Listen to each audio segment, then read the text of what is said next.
You're listening to Mike Adams and Chris Savory, the record collectors from the BBC, between now and 9 tonight. Sat in front of me now, I can hardly believe it is Jerry Allison, the man who put the beat into rock and roll, some might say. Oh. Yeah, and I've just been listening to your gig here with Bobby V in Wolverhampton, and I'd like to ask you, how did you get into rock and roll? I mean, where did it really begin? In Lubbock, Texas, in garages and at filling station openings and roller rinks. And actually, we got started listening to Fats Domino, Chuck Berry, Little Richard, and then Elvis came along, and that really convinced us we had to play rock and roll because it just felt good and it's fun. It was a lot more fun than sacking groceries, and it paid more. It started out paying like $5 a night a piece. You know, we were getting rich, so that's how we got started. I mean, but when you were first heard rock and roll, I mean, was it through blues music and Little Richard? Is that where your first roots were, or was it country music and Hank Williams? Or your first recollections of being interested in beat and playing the drums? The first music around Texas was, of course, that we heard around Texas was Hank Williams and Hank Thompson and Bob Wills music.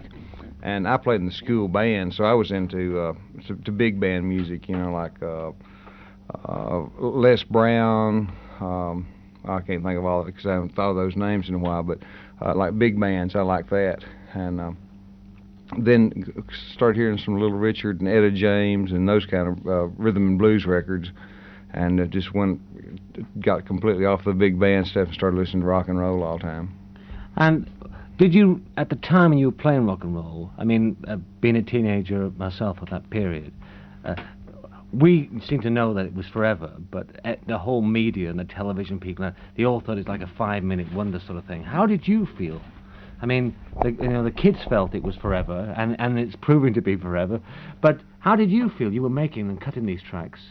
Well, I sort of couldn't see the forest for the trees. I mean, I didn't know what they were talking about. It'd be over. I thought, well, as long as anybody likes it, it won't be over, you know. Just 'cause the people that were saying it would be over didn't like it to start anyway, so how would they know, you know? So I sort of felt like, it's sure been good to us for all these years. We'll pass over Buddy Holly because it has been covered so many times before. And your memories of Buddy Holly are well recollected by lots of other people, and your views have been said on the air many times before. But after Buddy Holly, the Crickets, of course, regrouped. You had a record contract with Liberty Records. Right. We actually cut some records for Coral Records after. Of course you after did. we split with Buddy with a fellow named Earl Sinks, cut Love's Made a Few of You, and an album called In Style with the Crickets. Then we moved to Los Angeles and did signed the contract with Liberty, and Snuff Garrett was producing us out there, and that's where we ran into Bobby V, who we're working with on this tour, and did. You did most of the work on the Bobby V mix, the Crickets, didn't you? Right. I mean, truth be known. Well, Bobby did all the singing. The fellow named Tommy Alsop played guitar on it, and we had some studio musicians involved in the thing. I played on some of Bobby's records back in those days, which was fun because we all sort of hung out. Can you recollect which tracks you played on? I know I played on Rubber Ball, and I think More Than I Can Say, and I didn't play on Take Good Care of My Baby. I really liked that song, or that record. I was hanging around at the time, but I think Earl Palmer was playing the drums on it, and My Love Loves Me, and some of the early things. Now, moving on a little bit, in sort of like going through the 60s and 70s, you still toured quite a bit, didn't you? Oh, we'd sort of sporadically. Like, right. We worked the Midwest a lot in like 60. Well, we toured here, and the Crickets toured here, and I didn't get to come because of the Cuban crisis, the missiles in Cuba. Cold, weren't you? Right, I was in the Air Force Reserve and had to protect the country. But along about that period, we were touring the Midwest a lot in the United States, playing ballrooms and a few shows, but it's amazing how fast things tapered off then. You know, like the concert circuit just sort of wasn't open to the Crickets at the time, but we worked quite a bit, some package shows, but mostly just touring around playing ballrooms and stuff. And the group at the time was Glenn Hardin, Jerry Naylor, and Sonny Curtis, and myself. Right. I remember you. I'm trying to think of the track now. Oh, I'm going to mental block. Not Well All Right, but you used a packing case instead of just a cardboard box over there. Yeah, not fade away. Fade away. And You're So Square too. Yes, we did that. I mean that was a tremendous sound.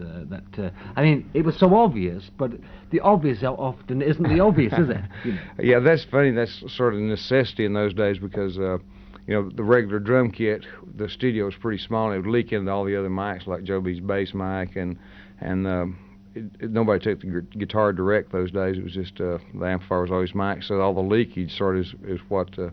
Actually, Buddy Knox had a record called Party Doll that they did that on before in the same studio, so it wasn't my idea, but it was a good idea. Were you on that session? No, a fellow named Dave Allred played drums on that. Right. Now, back in the States, how are you appreciated back in the States? Because in Europe, you are very well thought of. Well, I hope. How is back? I mean, how are you received back home now? It's really good at home now because there's been like the movie La Bamba and the Buddy Holly stories out and got younger people interested in the 50s type rock and roll, the kind of music we play, and it's really been good for the last year or so. We've been working real regular and been having good audiences, but hoping no one back home hears this, but the English audiences have always been better to us, and I mean we've been here 12, 15 times throughout the years, and we just love English audiences. They're more loyal, seems like. I mean, I'm the envy of every one of our listeners as I'm talking to you, because your music, whenever we get loads of mail about Cricket's music, Buddy Holly, and your music in your own right. There's a Roller Coaster Records did a three-piece group, an album which were demo tapes originally, weren't they? Right. Which John brought out. John guested on the show a while back. Yeah, John's an old friend of ours. He used to have the Buddy Holly Memorial, no, he didn't call it Buddy Holly Appreciation Society. But that's where we met. John was just a kid. We weren't much past kids, but he's a little younger than us, and he's here with us tonight, as a matter of fact. But yeah, the album, that album's the same songs, all with an exception or two, coming out on CBS here in I think the 10th of October, and they've been remixed, and so it's sort of the same album. But John put it out, and then CBS in the United States bought the album, and. So we'd appreciate everybody buying it. Yeah, right. Well, then we will be playing. I think we ought to play a track off that album. If I can play T-Shirt right now. That would be great. Yeah, we'll give T-Shirt a spin right now. Could have seen your tears a mile away.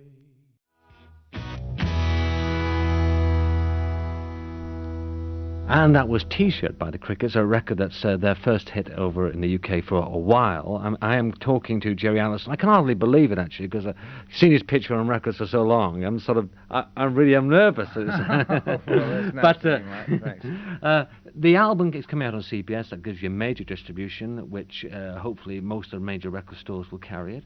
Is there anything on this album that you're particularly pleased with? Any of the recordings? Well, Gordon Payne and I wrote one song called Three Piece, which is about this band. Yes. That's fun to play in the audience. Gordon can half sing, can't he? He sure what can. What a set of tonsils that guy's got. Yes. Because I know it must be very difficult, because when you're up there, people are thinking, well, anybody singing with the Crickets, whoever it is, sort of thing, and think, what's it going to sound like?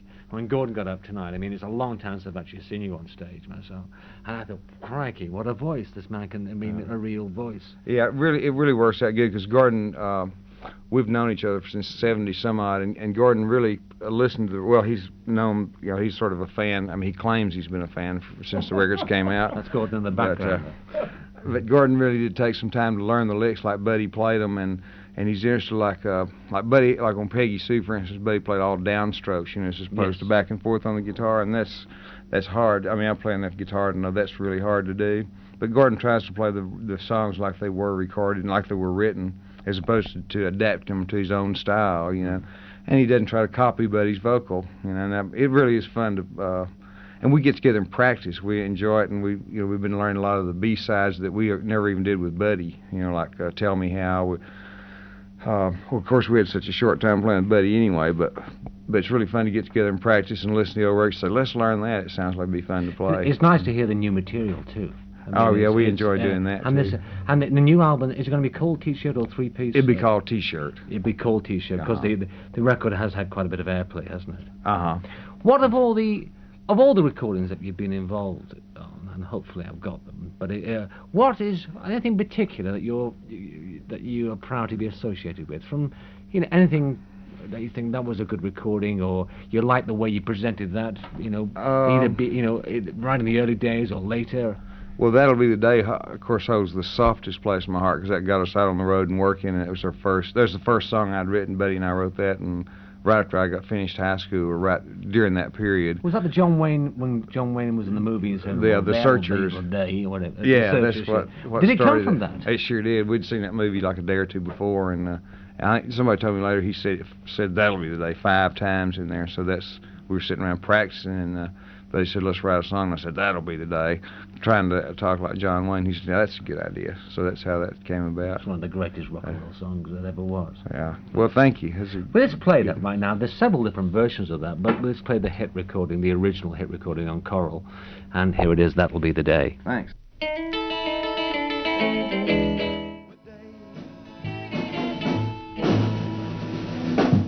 So then we listened to That'll Be the Day, the original recording. I didn't play any sort of outtakes or redubs or remixes. That was the original version of That'll Be the Day. We're talking to the Crickets, and I'm talking to Jerry Allison, the drummer with the Crickets currently. What future plans have you got? Let's move on quickly to what future plans you've got. Next year, we're looking at 89.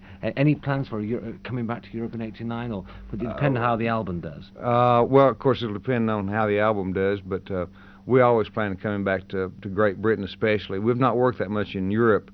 We're heading for Switzerland. I always say Switzerland. I mean SW, Sweden we're going to, and we're doing a TV show over there with a fellow named Svante Grünberg. I shouldn't say that, because it's easy for me to say. Spell that again. Yeah, spell that. But anyway, we're looking forward to that, because we've not played Sweden before, and we're also going to go to Norway. Then we're going to try to get in some dates in Ireland this time, which we've been wanting to do for 30 years, and somehow we just miss it. The timing's wrong, so we're looking forward to that. Now, but we plan to come back to Great Britain till next month if we could. Yeah, we love it. Can I ask you, is there any chance that you might do a Bobby V Meets the Crickets Again album? I mean, that album was, in fact, it was said tonight that it was like made number 2. Actually, it was a number 1 charting album, but I've just put you right there, because it did actually make number 1 on the charts. Oh, that great. album did. And because it was reissued and did extremely well on reissue. Now, hearing you guys together tonight, Bobby V and the Crickets, and the reaction from the house here, that there has got to be sales there. You know what I mean? I mean, I'd like to call myself a businessman sometimes. I try, I guess. But I mean, I get all those people out there. I mean, they're just willing you guys to be together and do something. Is it possible? Oh yeah, it sure is possible. 'Cause we work with Bobby a lot at home. We have the same booking agent, and we do a lot of. This is the longest tour we've done together in a long time. But we work some weekends together, and in fact, we've been talking about going to Bobby's house and doing the medley that we did tonight. We were talking about that a night or two ago, because he's got a studio at his house, and get together and cut that. Well, we don't have any actual plans to do a Bobby V Meets the Crickets, or just what we're going to do. But I'm sure as long as we all rock, we'll all be rocking occasionally together. Yeah. But he's a good friend of all of ours. All right, can I just say on behalf of all the listeners, thank you for the pleasure of the music you've given us, and you're always welcome here, and just keep on rocking, because rock and roll lives. We appreciate it, and good to be here. Thanks very much. Can I have a word with the bass guitarists somehow, and always drummers? They always work. They never part. They always they're a one, and they stay together. Joe B. Well, we always say who's the drummer, and we always say he's the guy that the musicians hang out with. I guess that's why J.I. and I've been together for so long. Right. I mean, hearing your gig tonight, I mean, what amazes me is that it sounds so fresh. Oh, it sounds so fresh. Well, thank you. The tunes, just keep hanging in there, and they're always fun to play, and we always have a lot of fun doing them. And when the audience seems to respond the way they did here tonight, it really makes it where we're having fun, they're having fun, and everybody's having fun. Of all the records that you've cut, is there anything that you'd like to play on the Record Collectors? Anything that you'd like? Anything particularly your favourite? Anything? Well, I tell you, one of my favorites has always been Well, All Right. There have been several people recorded that tune, and it's always one of the ones I have the most fun on. And here it is. Well, all right. Thank you, Joe B. Well, that was the legendary Well All Right. Is it true that Little Richard, it came from the saying Little Richard, or was that little embroidery, or was it, because Little Richard used to say, well, all right, didn't he? Is that true or false? Actually, that's what inspired the tune. Right. And we had been working at the Brooklyn Paramount in New York, or Brooklyn, New York, and had been doing some shows there with Little Richard at the time. And Little Richard's, he's always got something he keeps saying at different times, and of course it changes, but at that time he was saying, well, all right and all right. And which you may not be able to understand that here in England. But yeah, that inspired, Little Richard inspired that tune, and we kind of wrote it with him in mind. Is there anything that you'd like, any memories that you'd like to share with us? Or anything comes springing to mind about previous tours or artists you've worked with? Or little tales you'd like to share with our listeners? Any gems on the road? Oh, repeatable? Well, gosh, I tell you, it seems that, every time we go out, it's always wonderful. The people are so good to us, and we have such a great time when we go out. It's really hard to say that one tour is any better than the other. We always really enjoy coming to the United Kingdom. Do you remember do you remember that very first tour? Because it's well documented in rock files. Every single visit, every single hotel, almost the footage which I think your film around Cambridge, part of the footage of some film was taken around Cambridge on that tour. When you were with Buddy Holly? Well, there was some film taken during that time. I can't remember the name of the shows, but other than the London Palladium, when we did that, there was a situation there that has been changed up a few times, whereby we had been here, I think, for 28 days, and it was very cold at that time. And that was our last show before we went home the next day. So I decided I was going to celebrate in the dressing room that night. So I got me a big, long, green, ugly, stinky cigar, and I fired up that cigar. And of course, Buddy and J.I. got to say, "No, you're not going to smoke that in this little tiny dressing room." And so I said, "Yeah, I am," and I got to puffing on it. We got scuffling around, having fun. There have been rumors that we were fighting at the time, but we weren't. We were just having fun, and they were trying to take the guitar away from me. And as I swung around, just during the course of our scuffling, I happened to bump into Buddy's face and broke off two of his caps. And there was no hassle, when that happened, and it was just a fun time, and we were just celebrating, having some fun. Is there any particular tracks you like me to play? Any favourites of yours, or anything that really means a lot to you as a track? Even perhaps in the later tracks, anything with Bobby V, or I've got some albums in front of me now. The Complete Crickets, that's on Charlie. I've got Chirping Crickets here. That's the old Coral. Is anything up there you like? The Crickets File. You remember that one? Just This Once. That was one of my fun ones. I enjoyed Just This Once. Well, just this once, right now. And that was Just This Once. It comes from the LP called The Complete Crickets. You can still get it on Charlie Records, CR30226. Right, can I just say on behalf of all our listeners, thank you for the music. Come back soon to Britain.